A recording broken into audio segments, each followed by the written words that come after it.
যারা সিঙ্গেল আছি বিশ্বকাপ না বন্ধ বিবাহ করবো না, এক কথা বিবাহ করবো না। যারা সিঙ্গেল আছি বিশ্বকাপ না বন্ধ বিবাহ।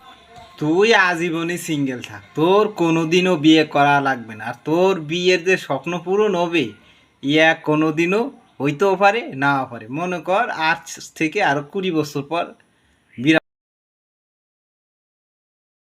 তোর বিয়ের যে স্বপ্ন পূরণ হবে ইয়া কোনোদিনও হইতেও পারে নাও পারে। মনে কর আজ থেকে আরো 20 বছর পর ব্রাজিল কাপ নিল, তখন তুই বিয়ে করলি, তখন তো তোর বিয়ে তো যৌবন থাকবে না। এখন তো তোর মনে করে যে যৌবন আছে।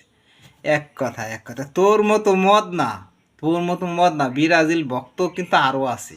তোর মতো মদ না তো আর কেই নাই। অনেক দেশে অনেক ব্রাজিলি ভক্ত আছে, জার্সি টার্সি গাই দেয়, কিন্তু তুই আবার কোন লেভেলের মদ না তা তো বুঝলাম না। মনে কর আজ থেকে আরো 50 বছর পর ব্রাজিল কাপ নিল, তখন তো তুই বাইসে থাকতেও পারিস নাও পারিস। এ মদ না, তুই সিঙ্গেল থাকবি থাক, তাই তুই সে এনে ব্রাজিলে জড়াইস কে? ব্রাজিল যে কাপ নিবে এর কোনো নিশ্চয়তা আছে?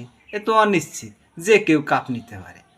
এরকম তো না যে 5বার কাপ নিছে দে প্রতিবারই কাপ নিবি, এরকম হলে তার খেলাই দেন। ব্রাজিল কাপ নিছে বেশি সেটাই ঠিক, কিন্তু এর মানে এই না যে এই বছরও কাপ নিবি, এর কোনো নিশ্চয়তা আছে? মদ না, তুই আজীবনই মদ না, সরি তুই আজীবনই সিঙ্গেলই থাক, তোর ভাই বিয়ে করার দরকার নাই। তুই অবিবাহিত থাক, তুই অবিবাহিতই মারা যা। তোর আর বউ সাল তোর কোনো কিছু লাগবে না, তুই থাক ওইভাবেই থাক। তুই আজীবনই সিঙ্গেল থাক, তোর আর কোনোদিন বিয়ে হইতো না। আমি তোর এই দোয়া দিয়ে দিলাম, যা তোর মতো মদ না ভক্ত ব্রাজিলে আর আছে দুই সাইডে থাকতেও পারে, কারণ সব জায়গায় কিন্তু মদ না মুদ না দুই সাইডে থাকে।